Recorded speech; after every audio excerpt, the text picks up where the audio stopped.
നിങ്ങളോട് ചില കാര്യങ്ങൾ പറയാൻ എനിക്ക് ആഗ്രഹമുണ്ട്. അതെനിക്ക് ഒറ്റ വീഡിയോയിൽ പറഞ്ഞു തീർക്കാൻ പറ്റില്ല. അതുകൊണ്ട് ഞാൻ 2 ഭാഗങ്ങളായിട്ടായിരിക്കും പറഞ്ഞു തീർക്കുന്നത്. താല്പര്യമുള്ളവർക്ക് കാണാം, ഇല്ലാത്തവർക്ക് സ്കിപ്പ് ചെയ്ത് പോവാം.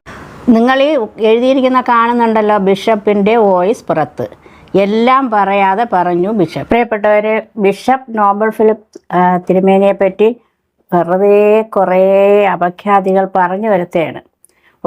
ആരെങ്കിലും വെറുതെ അദ്ദേഹത്തിൻ്റെ ഫോണിൽ വിളിക്കും, എന്നിട്ട് പറയും അദ്ദേഹം അങ്ങനെ പറഞ്ഞു, അദ്ദേഹം കിച്ചുവിനെ അങ്ങ് സോഷ്യൽ മീഡിയയിൽ മോശമായിട്ട് ഇട്ടുകൊടുത്തു.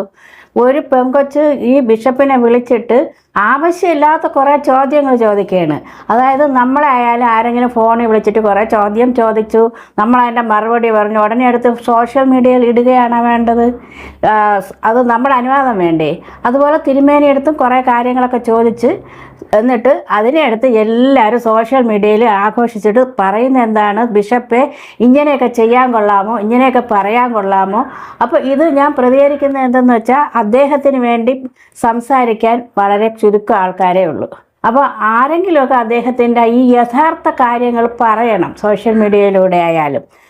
പ്രധാനപ്പെട്ട മുഖ്യമന്ത്രി കാണുകയുണ്ടെങ്കിൽ തീർച്ചയായിട്ടും അദ്ദേഹം മുഖ്യമന്ത്രി തലത്തിൽ പരാതി നൽകിയിട്ടുണ്ടെന്നറിഞ്ഞ് തീർച്ചയായിട്ടും ഈ കാര്യങ്ങളൊക്കെ മനസ്സിലാക്കി, ഇതുപോലെയുള്ള ധാരാളം ആൾക്കാർ പല കുട്ടികൾ ആത്മഹത്യ വരെ ചെയ്യുന്നതിന് കാരണം ഇത്തരത്തിലുള്ള യൂട്യൂബേഴ്സാണ്. ശരിക്കും എന്താണെന്ന് കേസ് പഠിച്ച് തീർച്ചയായിട്ടും ഇതിനൊരു അവസാനം ഉണ്ടാകണം. വെറുതെ തിരുമേനിയിട്ട് ആവശ്യമില്ല. തിരുമേനി ആകെ ചെയ്ത കാര്യം, ഒരു കുടുംബത്തിന് അവർ അനാഥരായപ്പോൾ അവർക്ക് വീട് വയ്ക്കാൻ വേണ്ടി സ്ഥലം കൊടുത്തു. ആ ഒരു തെറ്റേ അദ്ദേഹം ചെയ്തുള്ളൂ. അതിനു വേണ്ടി ഒരു പാവപ്പെട്ട വ്യക്തികളായതുകൊണ്ട് അവർക്ക് കൊടുത്തു, പ്രത്യേകിച്ച് ശ്രീകണ്ഠ സാറ് പറഞ്ഞതിൻ്റെ അടിസ്ഥാനത്തിൽ. അപ്പോൾ ഇങ്ങനെ കൊടുത്തു എന്ന് കരുതി അദ്ദേഹത്തിനെ അങ്ങേയറ്റം താറടിച്ച് കാണിക്കുകയാണ്. അത് ശരിയല്ല. നമുക്ക് ആ ഫോൺ കോൾ ഒന്ന് ശ്രദ്ധിക്കാം. ഒരു സ്ത്രീ യൂട്യൂബർ ആരോ സംസാരിച്ചു എന്ന് പറയുന്ന ഒരു ഫോൺ കോൾ എടുത്തിട്ടിട്ട് ബിഷപ്പിനെ അങ്ങേയറ്റം പരിഹസിച്ച് കാണിക്കുന്നതാണ് ഇതിലൂടെ നമുക്ക് കേൾക്കാൻ പറ്റുന്നത്. ബിഷപ്പ് നോബൽ ഫിലിപ്പ് അമ്പലവേല് അപ്പം കിച്ചുവിനെതിരെ പുതിയ പ്രസ്താവനയുമായിട്ട് വന്നിട്ടുണ്ട്. ഈ ബിഷപ്പിന്റെ ഒരു വാക്കുകൾ, വീഡിയോസ് ഒക്കെ കണ്ടിട്ട് സഹിക്ക വയ്യാതെ ഒരു ലേഡി ബിഷപ്പിനെ വിളിക്കുകയും കിച്ചുവിനെ എന്തിനാണ് ദ്രോഹിക്കുന്നതെന്ന് ചോദിക്കുകയും ചെയ്തപ്പോ ബിഷപ്പ് കൊടുത്ത മറുപടി, എന്തിനാച്ചു പാവല്ലേ കൊച്ചു, അങ്ങനെ പറയാൻ പാടുണ്ടോ? കൊച്ചുവിന്റെ കാര്യമാണ് പറയുന്നത്. ഞാൻ രാഹുൽ ദാസിനെ പറ്റി മോശമായിട്ട് ഒരു കാര്യവും പറഞ്ഞു. അദ്ദേഹം പറഞ്ഞ എന്താണ്, ഞാൻ കിച്ചുവിനെ പറ്റി ഒന്നും പറഞ്ഞിട്ടില്ല. ഈ പെണ്ണുമ്പിള്ള ചോദിച്ച എന്താണ്, പാവമല്ലേ അച്ഛാ, അവനെ അങ്ങനെ പറയാമോ? ഇത് ഫോൺ കോളാണ്, അത് മനസ്സിലാക്കണം. സോഷ്യൽ മീഡിയയിൽ ഇനി ആ കൊച്ചായി 11 വയസ്സ് തൊട്ട് 20 വയസ്സ്, ഓക്കെ, ആ ഒരു കാലഘട്ടത്തിൽ ചെയ്ത തെറ്റ് നമ്മള് തിരുത്തി കൊടുക്കേണ്ട ഒരാളല്ലേ. ഞാൻ ചോദിച്ചത് എന്താണെന്നുള്ളത്, എനിക്ക് ഒരാളുടെ തെറ്റിനെ പറ്റിയല്ല ഞാൻ അവിടെ പറയാനിടയായത്. ഇവിടെ വന്ന് ഇപ്പൊ ഈ പോലീസ് സ്റ്റേഷനിൽ വന്ന എൻക്വയറികൾക്ക് എനിക്ക് ഉത്തരം കൊടുക്കേണ്ടതായിട്ട് വന്നിട്ടുണ്ട്. സിസ്റ്ററോട് എനിക്ക് ഫോണിൽ കൂടെ പറയാൻ ബുദ്ധിമുട്ടുണ്ടെന്ന് വിചാരിച്ചോ? തിരുമേനി പറയുന്ന എന്താണ്, പോലീസ് സ്റ്റേഷനിൽ നിന്നും തിരുമേനി അന്വേഷിച്ച് പോലീസുകാർ വരികയും അവർക്ക് ഉത്തരം കൊടുക്കേണ്ടി വരികയും ചെയ്തു എന്നാണ് പറയുന്നത്. ഈ കുട്ടി മനഃപൂർവ്വം അദ്ദേഹത്തെ താറടിച്ച് കാണിക്കുന്ന ചോദ്യങ്ങളാണ് ചോദിക്കുന്നതെന്ന് ഓരോരുത്തരും മനസ്സിലാക്കണം. ഈ കാണുന്ന ആൾക്കാർ ഈ തള്ളച്ചിക്ക് എന്തോന്ന്, ഈ തള്ള എന്തിനു ഇത് പറയുന്നത് എന്നൊക്കെ കമന്റ് ഇടുന്നുണ്ട്. അവർ ഇത് ശ്രദ്ധിച്ചിട്ട് ഇതിന്റെ മറുപടി പറയുക. എന്താണ് തിരുമേനി ചെയ്യേണ്ടിയിരുന്നത്? തിരുമേനി പറയണമായിരുന്നോ? തിരുമേനി പറഞ്ഞ എന്താണ്, എനിക്കൊന്നും അറിയില്ല, പിന്നെ പോലീസുകാർ ചോദിച്ച ചോദ്യങ്ങൾക്ക് ഉത്തരം കൊടുക്കേണ്ടി വന്നു. അത് ശരിയല്ലേ? തിരുമേനിക്ക് കൊടുക്കേണ്ടി വരൂലേ? അവർ ചോദിച്ചതിന് ഉത്തരം കൊടുത്തു. ആ കാര്യങ്ങൾ ഇനി മറ്റുള്ളവരോട് പറയാൻ പറ്റുമോ? അത് പറയാൻ പറ്റൂല എന്നല്ലേ തിരുമേനി പറഞ്ഞുള്ളൂ. അതെന്തുകൊണ്ട് മനസ്സിലാകുന്നില്ല? കോൺഫിഡൻഷ്യലായിട്ട് വെച്ചേക്കുന്ന കാര്യങ്ങൾ എനിക്ക് പുറത്ത് പറയാനൊക്കാത്ത ചില കാര്യങ്ങളുണ്ട് സിസ്റ്ററെ. ആയിക്കോട്ടെ അച്ചു, ആയിക്കോട്ടെ. ഇനി എന്ത് തെറ്റ് ചെയ്താലും, ഇനി എന്ത് തെറ്റായിക്കോട്ടെ, നമ്മളത് അച്ഛൻ വിളിച്ച് സംസാരിച്ച് അവനും എനിക്ക് ഫോൺ നമ്പർ അറിയത്തില്ല, നമ്മളങ്ങനെ വിളിക്കാൻ നമ്മളങ്ങനെ, കാരണം അച്ഛനും ഒരു അമ്മയില്ലാത്ത ഒരു കൊച്ച്. ഞാൻ തിരുമേനിയോട് എന്തോന്ന് പറയുകയാണ് ഈ കുട്ടി, എന്ത് കാര്യമായാലും അവനെ വിളിക്കണം. അപ്പൊ തിരുമേനി പറഞ്ഞത് എനിക്ക് അവന്റെ ഫോൺ നമ്പർ ഇല്ല.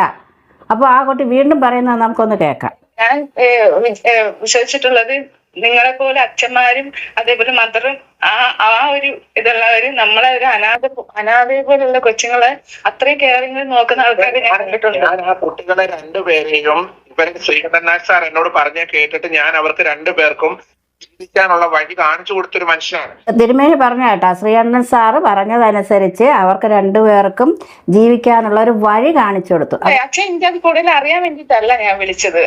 അച്ഛൻ എനിക്ക് അത് അറിയാം. അപ്പൊ അപ്പോൾ ഈ കുട്ടി പറയുന്നു തിരുമേനിയിൽ നിന്ന് അച്ഛാ എനിക്ക് കൂടുതൽ അറിയാൻ വേണ്ടിയിട്ടല്ല വിളിച്ചത്.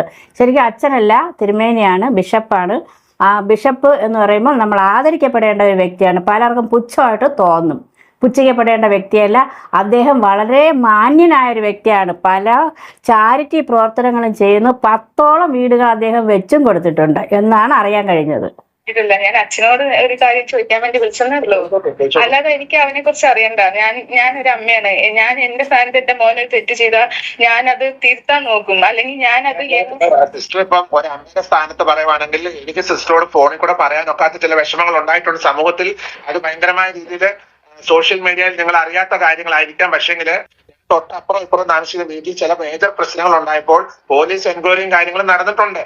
പോലീസ് എൻക്വയറി അവരുടെ വീട്ടിൽ പല കാര്യങ്ങൾ സംഭവിച്ചത് എനിക്ക് പബ്ലിക്കിൽ പറയാൻ പറ്റത്തില്ല. ഒരു വൈദികൻ എന്ന രീതിയിൽ എനിക്കൊക്കെ അറിയാം. ഞാൻ കണ്ട തിരുമേനി വളരെ ദയനീയമായിട്ടാണ് പറഞ്ഞത്, സങ്കടകരമായിട്ടാണ് പറയുന്നത്. പബ്ലിക്കിൽ എനിക്ക് ഇക്കാര്യങ്ങളൊന്നും പറയാൻ പറ്റില്ല. എന്നിട്ടും ആ കുട്ടി വിടുന്നില്ല. ആ കുട്ടി ഇല്ലാത്ത കാര്യങ്ങൾ ചോദിക്കുകയാണ്.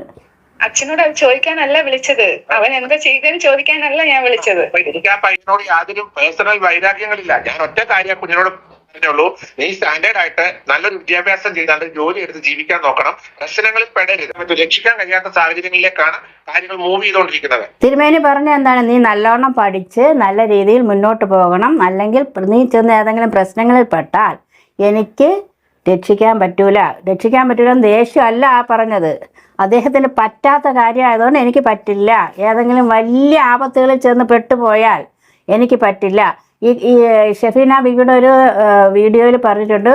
ആ കാര്യം ഞാൻ ഇനി വീണ്ടും പറയുന്നില്ല. അദ്ദേഹം എന്ത് തെറ്റാണ് രാഹുൽ ചെയ്തതെന്നുള്ളത് പറഞ്ഞിട്ടുണ്ട്. അപ്പോൾ അതുപോലെയുള്ള കാര്യങ്ങളിൽ ചെന്ന് പെട്ടാൽ, എന്തെങ്കിലും രക്ഷിക്കാൻ പറ്റാത്ത കാര്യങ്ങളിൽ ചെന്ന് പെട്ടാൽ തിരുമേനിക്ക് രക്ഷപ്പെടുത്താൻ കഴിയില്ല എന്നാണ് തിരുമേനി അവിടെ പറഞ്ഞത്. ഇപ്പൊ അവൻ അവന്റേതായ തൊഴിൽ നോക്കി. ഞാൻ പറഞ്ഞു എത്രയോ മക്കൾ അമ്മയെ കൊല്ലുന്നു, അല്ലെങ്കിൽ ഒരു കഞ്ചാവ് പിടിക്കുന്നു. ഇപ്പോഴത്തെ കാലഘട്ടങ്ങളിൽ എന്തെല്ലാം ചെയ്ത് എന്തൊക്കെ പീഡന കേസുകൾ വരുന്നു, എന്തൊക്കെ ചെയ്യുന്നു. ഈ കുട്ടി പറഞ്ഞതിന് എന്തർത്ഥമുണ്ട്?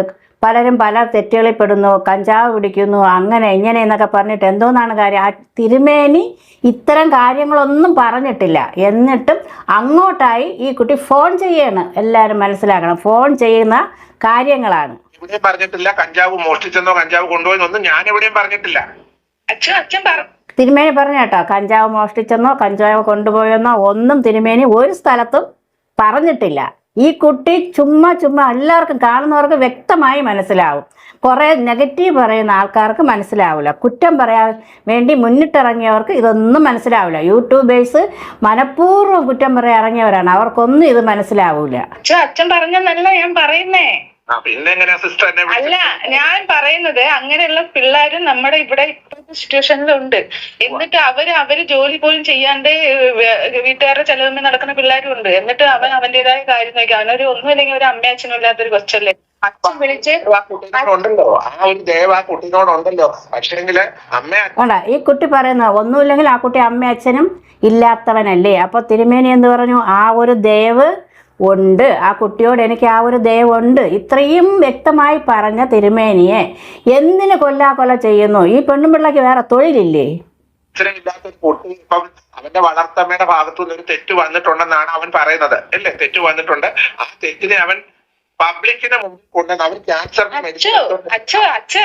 ഒരു ക്യാൻസറിന് മരുന്ന് കഴിച്ചുകൊണ്ടിരിക്കുന്ന വ്യക്തിയുടെ മുമ്പിൽ അവരുടെ മാനസികാവസ്ഥ എന്തെന്ന് മനസ്സിലാകാതെ ഇന്നലെ വരെ അവന് സാമ്പത്തിക സഹായം ചെയ്ത വ്യക്തിയെപ്പറ്റി ഒരു പബ്ലിക്കിൻ്റെ മുമ്പിൽ കൊണ്ടുവന്ന് അവർ ചെയ്ത തെറ്റിൻ്റെന്ന് പറഞ്ഞ് കാണിച്ചു കൊടുത്തു. അത് 21 വയസ്സായ കുട്ടി മനസ്സിലാക്കണം, എന്നെ ഇന്നലെ വരെ വളരെ പല കാര്യങ്ങളിൽ സഹായിച്ച അമ്മയാണ്. ആരെന്ത് പറഞ്ഞാലും ആ വ്യക്തിയോട് ഇങ്ങനെ പറയാൻ പാടില്ല, ഇങ്ങനെ ചെയ്യാൻ പാടില്ല, ഇങ്ങനെ ഒരു വീഡിയോ ഇടാൻ പാടില്ല എന്ന് ആ കുട്ടി മനസ്സിലാക്കണമായിരുന്നു. അതുകൊണ്ട് ആ കുട്ടി പറഞ്ഞത് തന്നെ ആളുകൾക്കെല്ലാം സങ്കടമാണെങ്കിൽ ഞാൻ പോകാം എന്നൊരു വീഡിയോ ആണ് ഇട്ടത്. അതുകൊണ്ടാണ് ആൾക്കാർ പ്രതികരിച്ചത്. ആദ്യമായിട്ടൊരു വീഡിയോ രേണുവിനെതിരെ ഇട്ടതും കിച്ചുവാണ്. അതെങ്ങനെയാണ് പോലീസുകാർ പിടിച്ചു? ആ മാനസിക സമ്മർദ്ദത്തിൽ എന്തുകൊണ്ടോ അവൻ ഷബീന ബീവി പറഞ്ഞതുപോലെയുള്ള സാധനം ഉപയോഗിച്ചത് കൊണ്ടുള്ള മാനസിക വിഷമം വന്നതാണോ എന്നും അറിയില്ല. ഒരു വീഡിയോ ഇട്ടു, അതിന് മറുപടി രേണു പറഞ്ഞില്ല. എല്ലാവരും മനസ്സിലാക്കണം, എല്ലാവരും വീഡിയോ ശ്രദ്ധിക്കണം. അവൾ അതിനെ പൊട്ടിത്തെറിച്ചില്ല. അവൾ പൊട്ടിത്തെറിച്ചത് രണ്ടാമതിട്ട വീഡിയോയ്ക്കാണ് അവൾക്ക് വിഷമം തോന്നിയത്. അപ്പം ആ മാനസികാവസ്ഥയും ശാരീരികാവസ്ഥയും വളരെ ക്ഷീണാവസ്ഥയായിരുന്ന സമയത്ത് അവളൊന്നത് ശരിക്കും തളർന്നിരുന്ന അവസ്ഥയാണ്. ആ സമയത്ത് പറയുന്നത് വെച്ച് ആരും അങ്ങനെ ഒരുപാട് ബഹളം വെച്ചിട്ട് കാര്യമില്ല. ആ സമയത്ത് അവർക്ക് ശരിക്കും ചിന്തിക്കാനുള്ള ഒരു മാനസിക അവസ്ഥയായിരിക്കില്ല. പെട്ടെന്ന് ശോകം വന്ന് പൊട്ടിത്തെറിച്ചു. അത് കാര്യം ശരി തന്നെയാണ്. പക്ഷെ ഈ പെണ്ണുമ്പിള്ള പറയുന്നത് എന്താണ്? ഫോൺ കോളാണെന്ന് ഓർക്കണം. ഫോൺ കോൾ മീഡിയയിൽ ഇടാൻ പാടില്ല. തിരുമേനിയുടെ സമ്മതമില്ലാതെ ഒരിക്കലും ഒരു ഫോൺ കോള് മീഡിയയിൽ ഇടാൻ പാടില്ല. ആര് ഫോൺ ചെയ്താലും അത് മീഡിയയിൽ ഇടാൻ പാടില്ല. അത് നിയമമാണ്.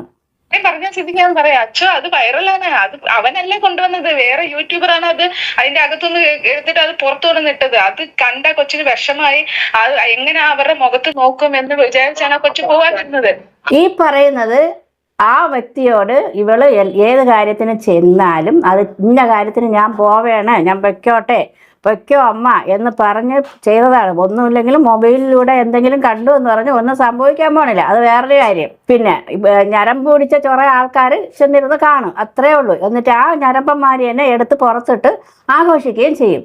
ഈ അവസ്ഥയിൽ മുമ്പ് ചെയ്തത് കഴിഞ്ഞു, പഴയത് കഴിഞ്ഞു. അവൾ ക്ഷമയും പറഞ്ഞു, ഇനി എനിക്ക് ഇന്നൊരു തെറ്റിലേക്ക് പോവില്ല, എന്നെ ജീവിക്കാൻ അനുവദിക്കൂ, എനിക്ക് സാമ്പത്തിക സഹായം വേണം, അതിനു വേണ്ടിയാണ് ഞാൻ റീൽസ് ഇടുന്നത്. ഇതിങ്ങനെ കരഞ്ഞ് പറഞ്ഞത്, തൊഴുത് പറഞ്ഞത് വരെ വീഡിയോ ഉണ്ട്.